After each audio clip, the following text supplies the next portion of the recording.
So Amartya will be speaking to us today about ideal spaces that are spectral. I won't go into the whole abstract because I think you're going to give us a gentle introduction.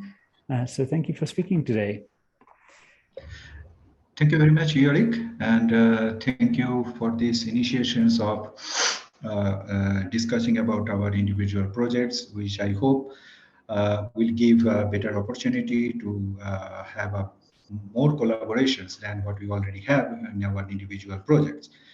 And as we understand, initially, I didn't prepare anything for this presentation because probably that was one of the initial idea that we don't prepare anything.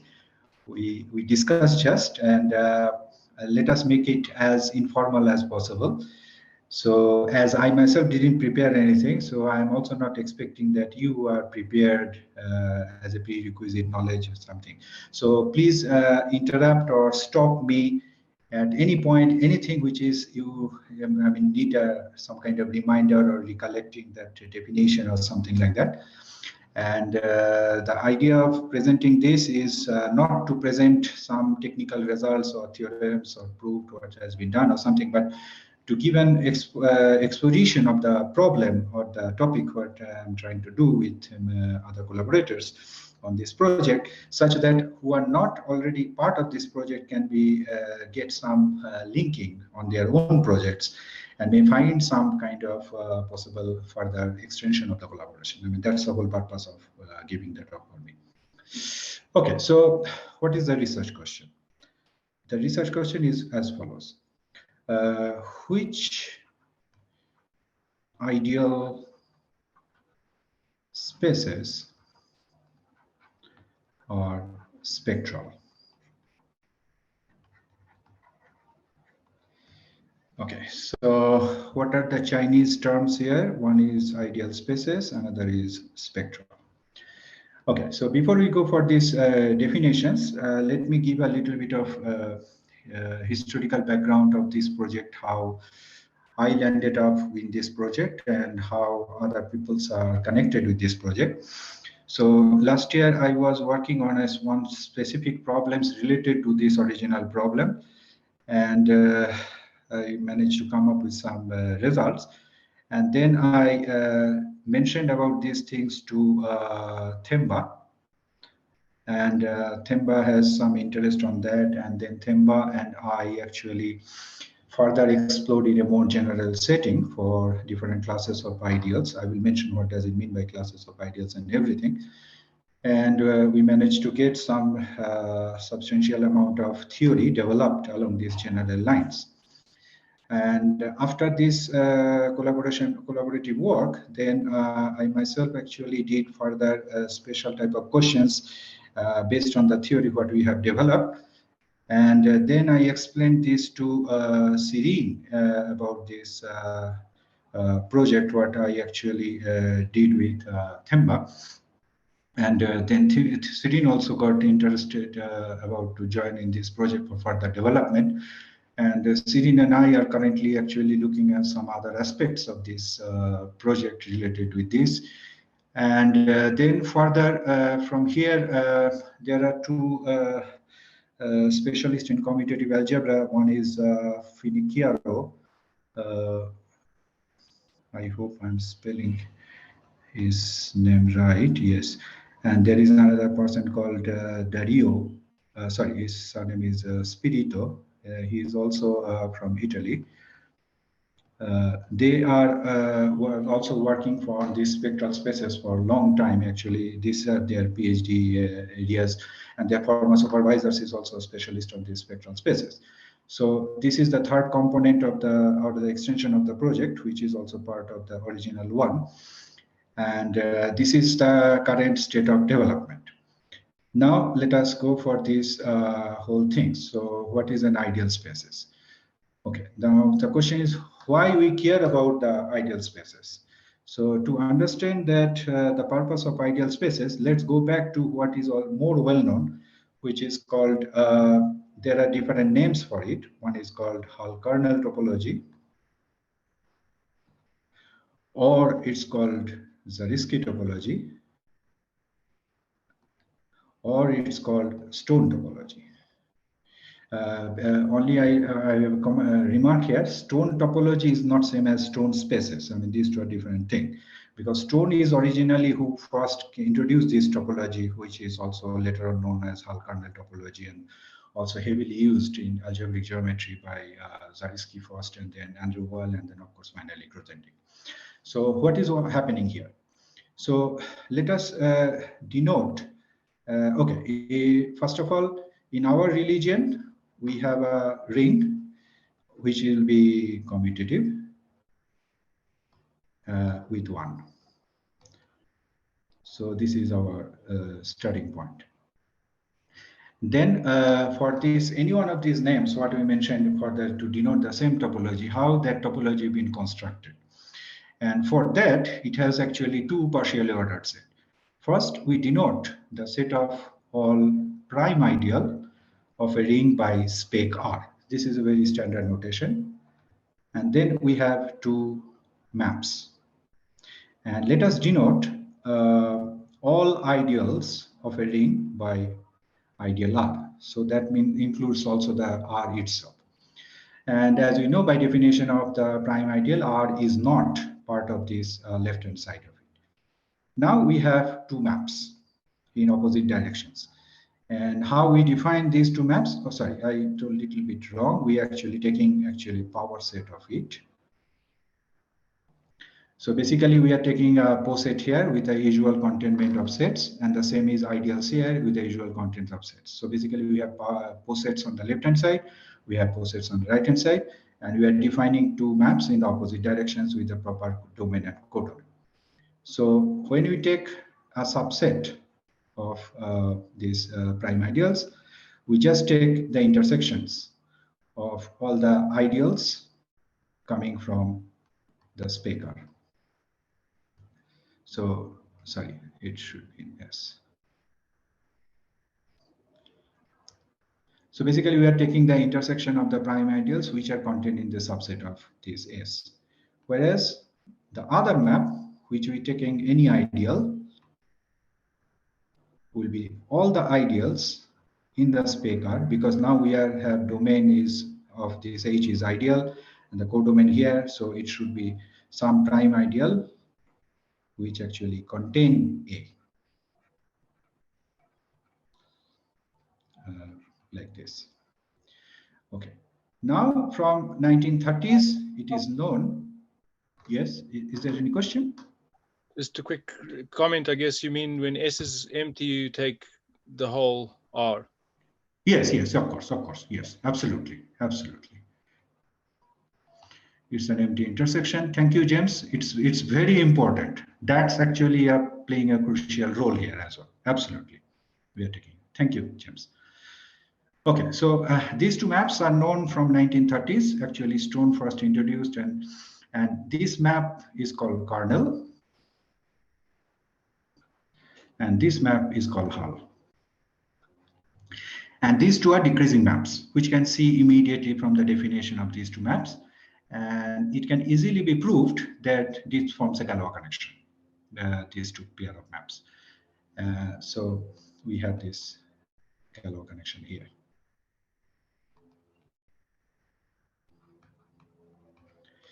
And as we know, if we have a Galois connection, it immediately gives an algebraic closure operation, not necessarily topological closure operation.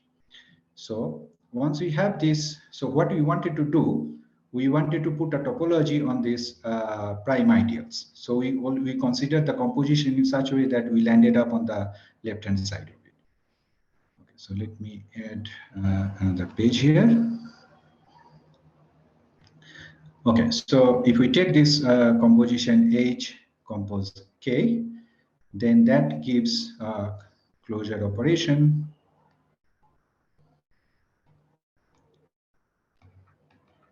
on spec R. Now, here is the point of departure. If we are with the prime ideals, this closure operation not only algebraic, but it is also topological.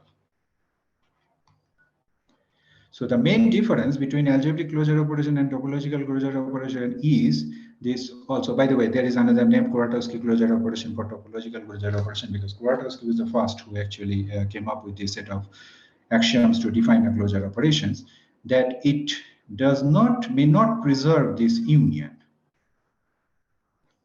Sorry, HK. So if we have HKS union HKT, it in general may not be HK of something, in general. But when we restrict it to Spectral, magic happened, and it becomes equal. And that's actually then, if it is a topological closure operations, and then it gives a topology on our Spectral.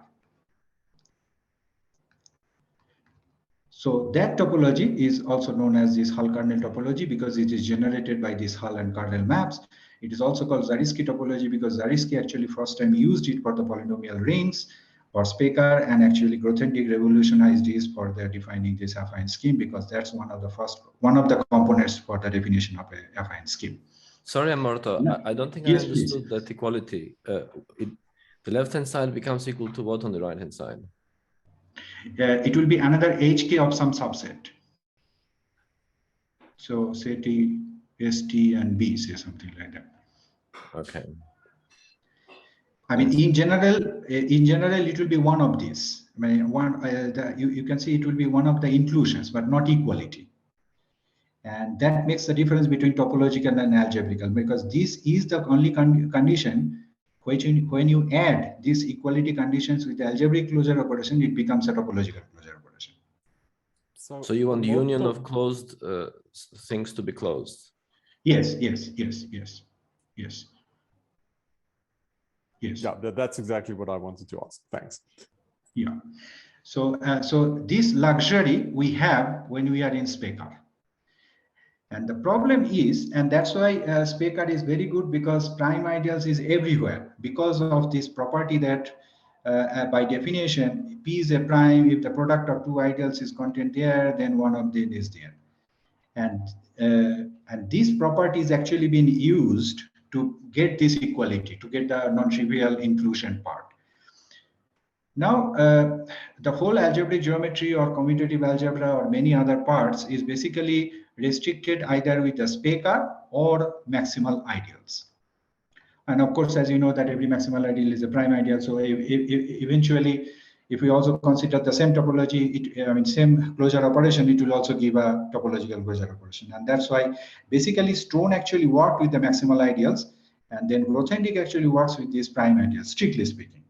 But then Jacobson also worked with something called primitive ideals, which is the non-commutative version of the maximal ideal.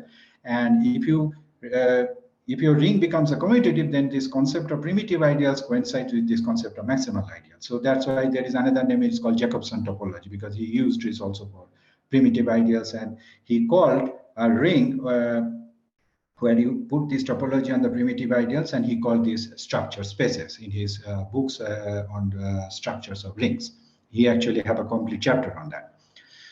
Okay, now the question is, if we go out of this comfort zone of this spectrum of prime ideals, then what will happen? Then, okay, let us see what kind of ideals we can think of. Okay, then we can have, for example, all proper ideals of a ring. Proper ideals means we have all ideals except R itself is not a. We can have minimal ideals. We can have finitely generated ideals.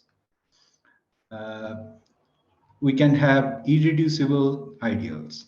I mean, we can have regular ideals. I mean, there are many classes of ideals. When I'm saying classes of ideals, I wanted to mean set of ideals, all of them are the same type. That means all of them are regular ideals, all of them are irreducible ideals, like that. Just like a prime ideals, we denote it by Spectral. Now, these are so-called bad classes of ideals. In the sense, for them, let us denote as general notation, which will include for the bad people as well as good people. And consider the same map.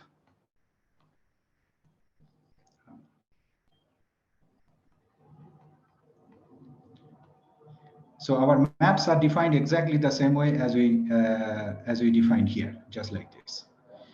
But if we are outside of something called strongly irreducible ideal, now who are these people? So an ideal is a strongly irreducible ideal whenever we have any two ideals and if their intersection, so let's take S is an ideal. If intersection is here, then one of these contained in here. So this is the definition of the class of ideals, which are generally historically is called strongly irreducible ideals. Now, if we closely see this property, it will immediately tells us why these prime ideals behave so well, because prime ideals is just sitting behind this A intersection B. Because we know AB is a subset of A, similarly AB is a subset of B, and then of course their AB will be subset of intersection of AB, so it is sitting here. So basically this set of prime ideals is a subclass of the set of strongly irreducible ideals. So what turns out that this HK is a topological closure operation for which classes? What is the largest classes of ideals for which it will be a topological closure operation? And the answer is this class. Because this property helps to get the fourth conditions or the topological conditions which need to be satisfied to get a topological closure operations added on the algebraic closure operations. And then the subclasses of this will be our maximal ideals, prime ideals, spec, and then something called minimal prime ideal.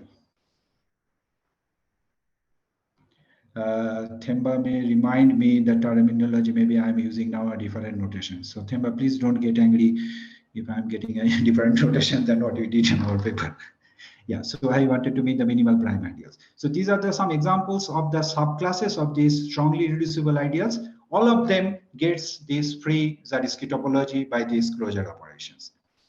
But the other classes, there are much more classes where we don't get this fourth property or the last topological property where HK forms these topological closure operations. So the question is that which topology should we consider such that it will work for all classes of ideals, and specifically it will coincide with the Zariski topology and give a uniform platform to study the properties for any classes of ideals. And that topology we call ideal topology, and how we define.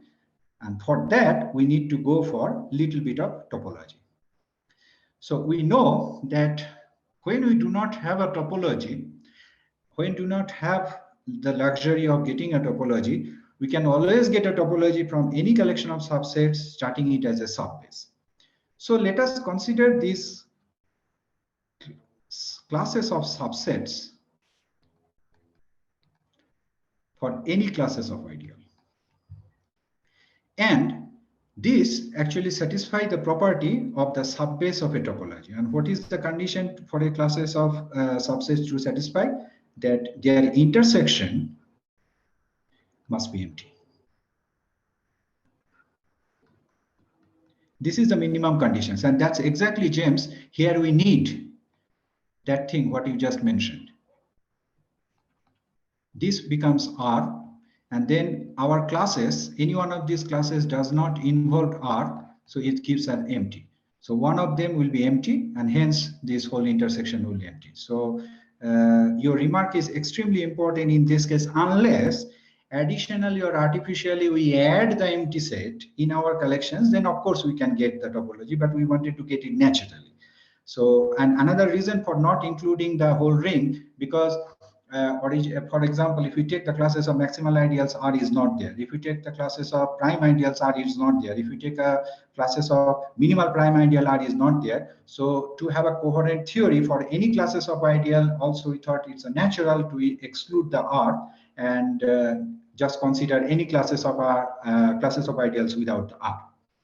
So this actually gives us empty, and this condition is sufficient to get a topology as a unique topology, taking this HKS as a closed subbase for that topology. Sorry, Amartya, could you please explain that last claim again? I'm saying that classes of subsets gives a unique topology as a closed subbase if it satisfies this condition.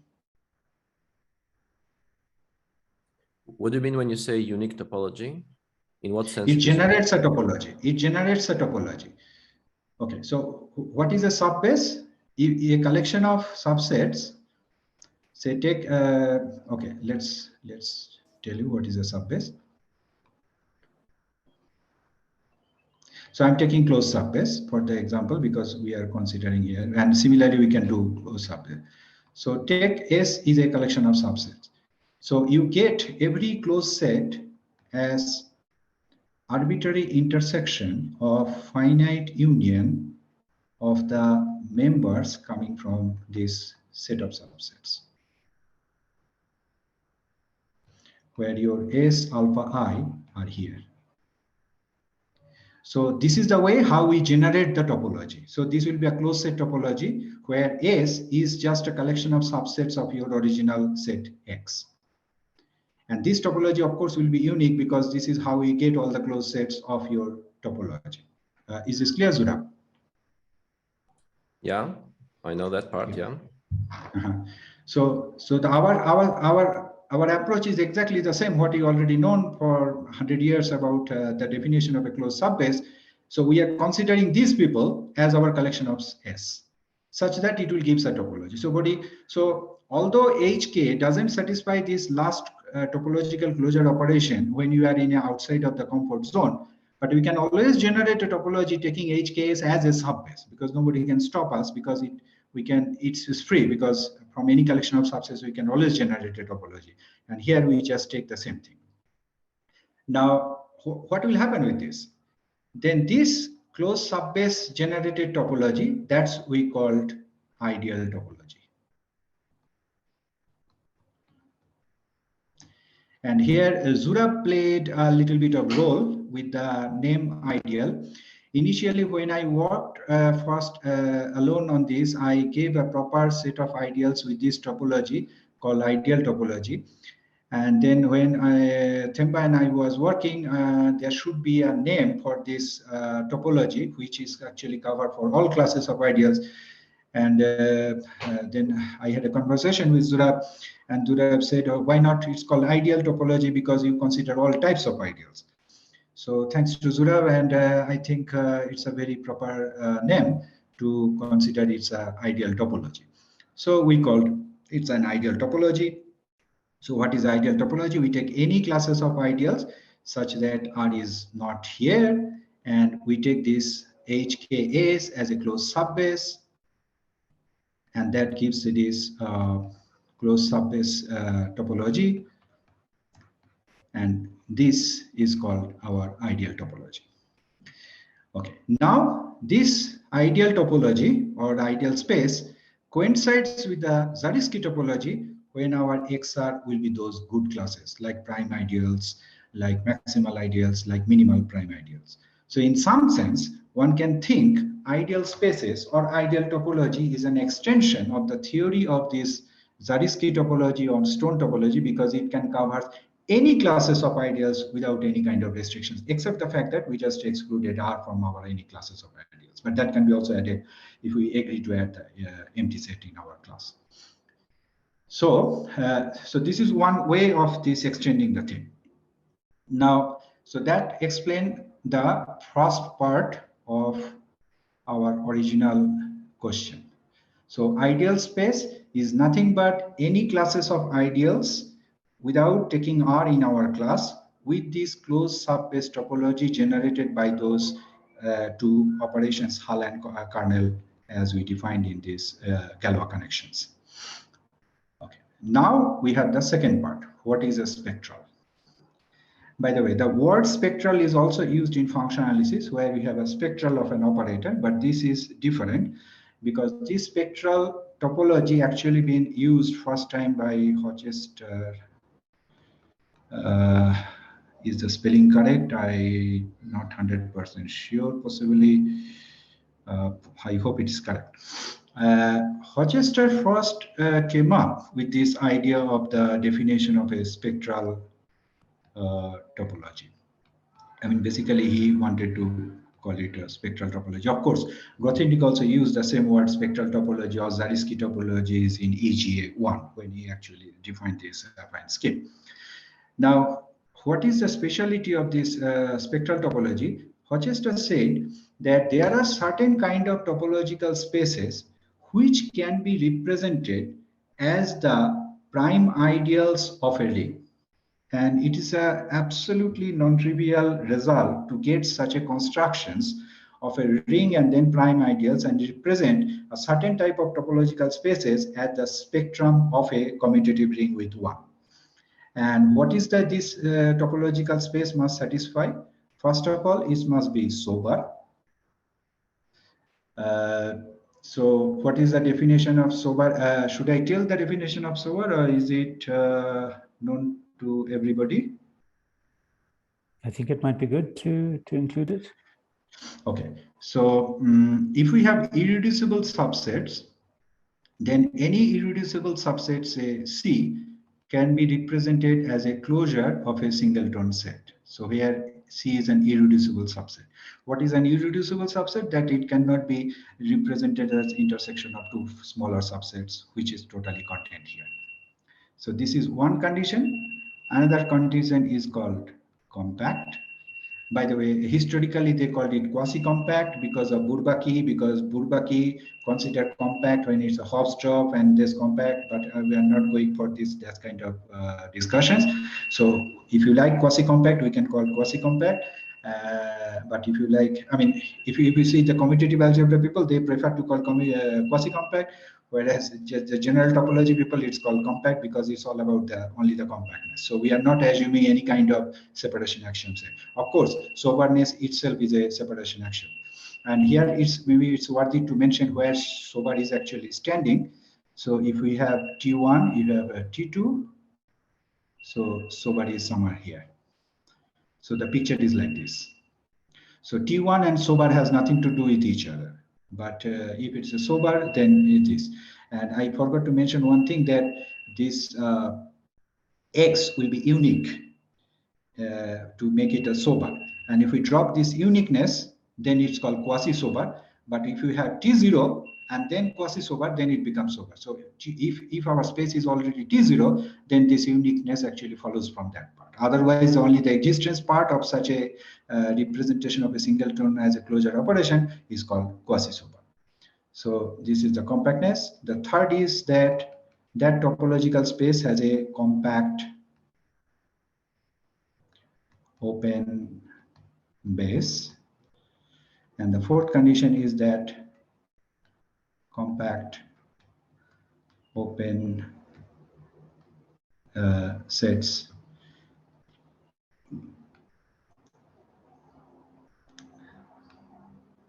are closed under finite intersection.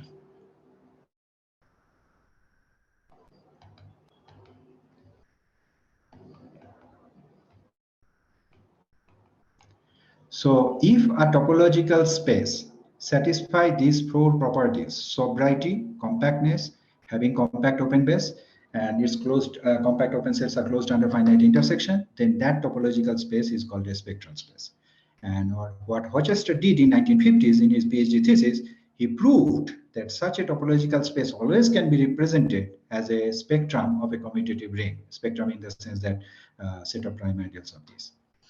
Now, since then, there are lots of studies have been done considering different topologies on the spectrum of a ring, commutative ring with identity, and try to see whether they forms are spectral spaces or not. Now, it becomes a little bit complicated when you are going outside of this comfort zone of these strongly irreducible ideals.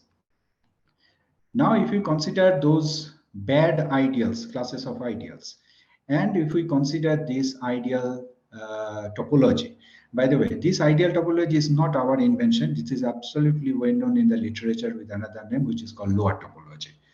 And it's also very much well known in lattice theory, and it has been heavily studied for different kinds of lattices, like continuous lattices, like algebraic lattices, and everything. And people like Presley actually proved some of these spectral properties for different classes of ideals with respect to lattices. So the problem is which of these bad classes of ideals with ideal topology is spectral. That means if we take any classes of ideal, like proper ideals, irreducible ideals, these finitely generated ideals, regular ideals, any one of these classes which is outside of these strongly irreducible ideals, then these pictures is getting very complicated. Why it is getting complicated? First, in general topology, if we notice that the main difference between this Zariski topology and so-called ideal topology is this. This HKS becomes normal closed sets in Zariski topology, whereas these HKS are just only subbasic closed sets in this topology. And that makes a huge difference when we study different topological properties. For example, when you consider to check a topological space is compact or not, luckily, we have a characterizations of a compactness in terms of subbasic closed sets, thanks to Alexander's subbase theorem. But there is no similar kind of checking of a space's connectedness in terms of subbasic closed sets, because it's only done for the closed sets. And this is one of the problems which Themba and I faced when we wanted to study and see what kind of these ideal spaces are connected, because there is a very nice characterizations of when a spectrum or the Zariski space or the prime ideals with the Zariski topology is connected. And that's very much related with the corresponding algebraic property that if your ring doesn't have any non-trivial idempotent elements, then the corresponding topological Zariski space is become connected. But we cannot copy that argument, what we can have a luxury for the Zariski in case of ideal spaces, because our classes of closed sets are not as simple as like this, but they will be, each of the closed sets will look as bad as this, because these are our HKs. We are sitting here. But for compactness, thanks to this Alexander subbase theorem, we can actually characterize which classes of ideals will be compact set.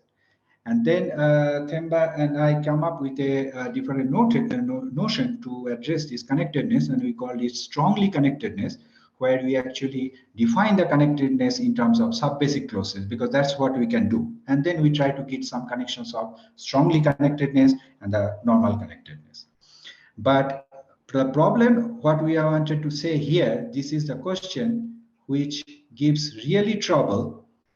One is this existence of compact open base, and compact open sets are closed under finite intersections. We also characterized so far which classes of ideal spaces will be sober. That actually also matches with the corresponding Zariski topology, which is for spectrum. And then one thing I actually talked with Finiciaro and Spirito, and what it turns out that when you consider this lower topology on these bad classes of ideals, it is not known which of them actually being spectral spaces. But one thing which I recently found is that if we take ideal itself, which is not part of our class of XR, because it already contained, if we consider this lower topology with this ideal, that becomes a spectral space. And it is actually a work of Presley in her paper, she actually proved, because it's some kind of lattice theoretic properties, becomes an algebraic lattice. And because of that luxury, it can easily prove that it's a spectrum. Now, one thing is that the biggest problem is this number 3 and number 4, because so far Themba and I more or less managed to look after or picked up which classes of ideal spaces will be sober and compact. But these two is highly non-trivial, because this lack of this primeness property is actually a problem to characterize these things. In the meantime, it is natural, many of you are already thinking that why do we bother about ring? Can it not be generalized? Of course, it can be generalized. And for example, in a very recent paper, what George Finicchiaro and Facchini did on considering these prime elements on the multiplicative lattices, they actually studied rigorously many of these prime spectrum property with the Zariski topology in a more general setup for these multiplicative lattices. But so far, when Sirin and I was trying to do, and in fact, it actually came out before when Themba and I was doing that, whatever we have did so far, without any trouble, it can be rewritten in terms of multiplicative lattice, but we don't get anything more. And it, so far as we understand, it doesn't clarify the problem, or it doesn't help to solve the problem where we start. Now, another reason not to extend it or generalizing it, that our initial question is about this spectral thing, which classes of ideals are spectral with this topology. And from the lattice theoretic point of view, there are concepts of irreducible elements, maximal elements, prime ideals, but from the lattice theoretic point of view, taking, of course, these set of elements, not a lattice, they are just only a poset. As a poset, they are not been studied in lattice theory, but they are heavily studied in ring theory. And it turns out that different classes of ideals with this Zariski topology or ideal topology behaves differently. So that is the reason why we stick with this ring theoretic terminology and didn't go beyond that one, unless we get a better clarity on this point. Okay, so this is roughly what we are working on, and so far the progress what we have achieved. And this is the project which I submitted as part of the NITheCS last year in our proposal. So this is very much in align with the abstract or the description what I personally wrote for this NITheCS project. So let me stop here. Thank you, Yorick. Thank you. So maybe we should pause for some questions.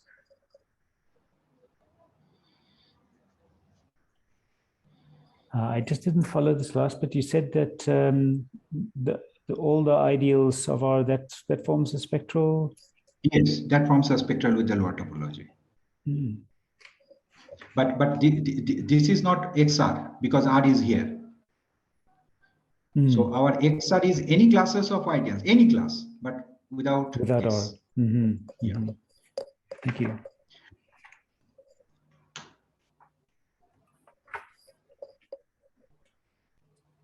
Amartya, can I ask a question? Yes, please. Yes, please. So the axioms that define a spectral space. Mm-hmm. So what's the story of that? So why are these axioms a useful set of axioms, and why are they called spectral?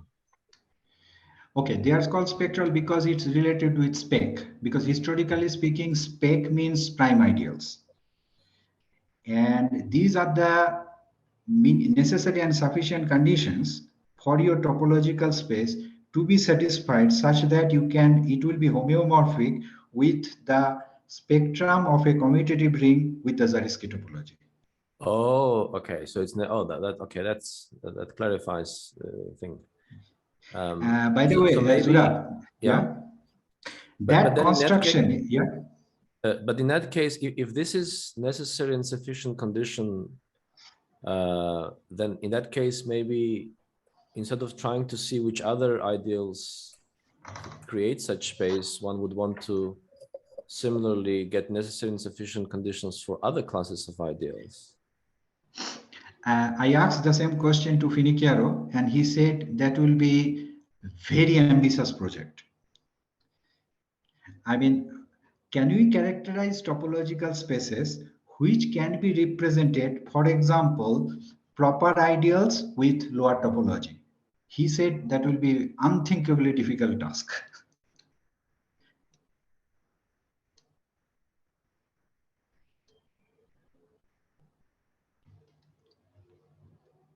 And do you have you been able to establish some counterexamples, like to prove that for some ideals the space does not satisfy these conditions? Yes.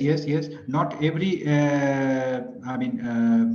not every classes of ideals will be sober, because there is some criteria need to be satisfied to be sobriety. But we couldn't completely figure it out, the whole characterization. Still, we couldn't find it. So it's completely open so far. So just one last remark. So the point of generalizing this would be to also look at other similar questions in other algebraic contexts, right? For instance, yes. replacing ideals with subgroups of abelian groups, maybe? One need to be careful because we need at least a ring structure. Why? Because you need addition of ideals and multiplication of ideals. Yeah, so multiplication could be... Yes, that will be your binary James operation. can correct me, but multiplication could be replaced with commutator, no, James? Well, in that case, we wouldn't be interested in abelian groups necessarily, perhaps, but... Yes, possibly. Yeah, but also if you start with a lattice ordered group and you look at the things that are called the convex ideals thereof, this could also be done. You don't need a full ring structure. Yes.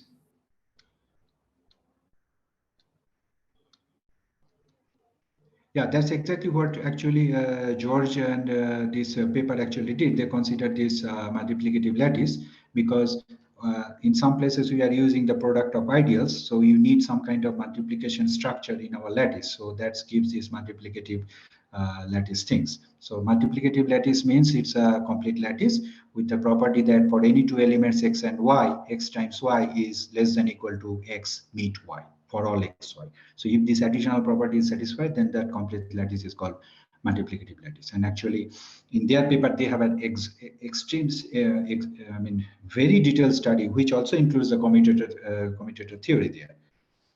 So what we have done so far, each and everything, without any extra effort, can be generalized to multiplicative lattice. Absolutely. I mean, we do not need to put any effort, only the matter of terminology. In fact, Sidin already checked it, some of these things, and translated without any. Sidin, am I correct that it didn't give any extra effort, right? Yes, it didn't. Yeah.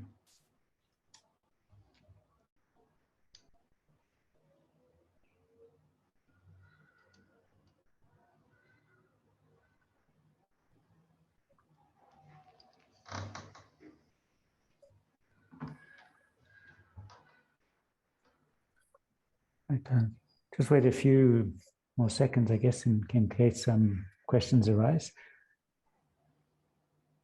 Amartya, is the Yes.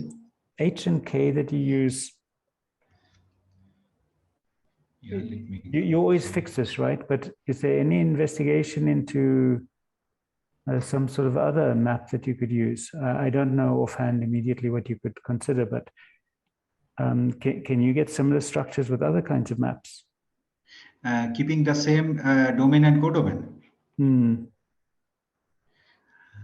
Honestly speaking, I never thought about that, but Partho, if I remember correctly, consider different kind of maps, but his domain and codomains are also not what we have it here.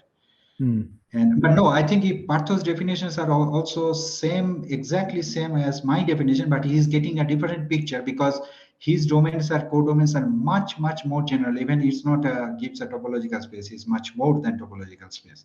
But I think their definitions are exactly same, right, Partha? I don't think Partha is here today. Oh, Partha is not here. Hmm. Yeah, so I think his definition are exactly like what we define here and here, but he gets much more different results. In fact, if I understood correctly, that he told me that he is getting a Galois connection which doesn't give even an algebraic closure operation, so which actually are news to me.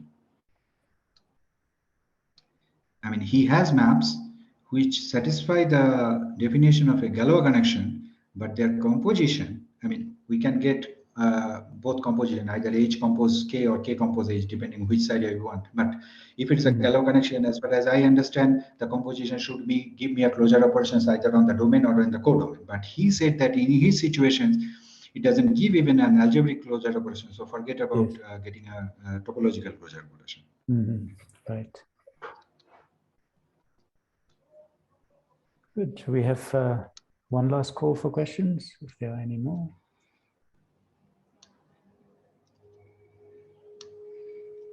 By the way, just one side remark that in functional analysis, in sister algebra, there is something called Galvan duality, which actually in some kind of duality between locally compact groups and compact Hausdorff spaces.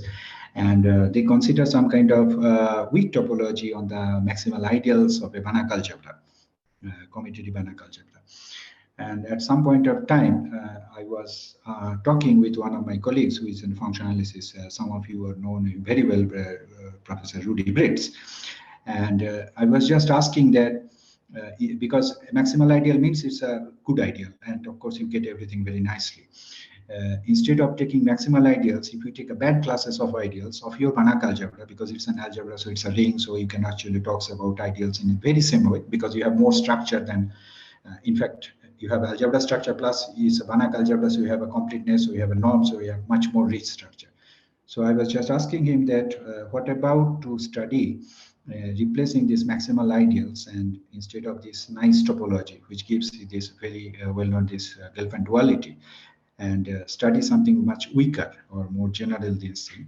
So it could be also an interesting thing, but I myself never explored that part of it, that it may give some different approach or different insight on the sister algebras to get different variations of possible Galvan duality. But honestly speaking, at this moment, I do not know whether it will be worth it to investigate it. Only a functionalist maybe can tell something like that. Let's get really into the program next year, I think, if we can. Yes. We don't have anybody in functional analysis in our this NITheCS mathematical structures group, right? We have Bertrand, so who works with me. He works in differential equations, so not in quite the same area as Rudy, but yeah. And we have Ronaldo. We also have Ronaldo Benjamin, who is functional analyst. Okay. I forgot. Yeah. Sorry, no. Ronaldo and Rudy are working. And Francois are working together, or not? I think so. Okay. By any chance, does she work on Banach algebras? Zurab, do you know by any chance? Dr. Benjamin, she's working on Banach algebras, yes. Okay. Yeah, but probably she's not here. Otherwise, I could ask her immediately. No, she's not here. Yeah, okay, sure. Thank you. Good. So I guess then thank you very much for your talk. And thank you very much. Thank you. Yeah, if there's any other questions, I'm sure we can just stick around a few more minutes, but I think let's call it the end of the seminar then. And I'll send an email. It will be sort of ad hoc. We'll try to arrange as people are available to speak, because not everybody is available on the Thursday afternoon. So thanks everyone for coming, and thank you again to Amartya for the interesting talk.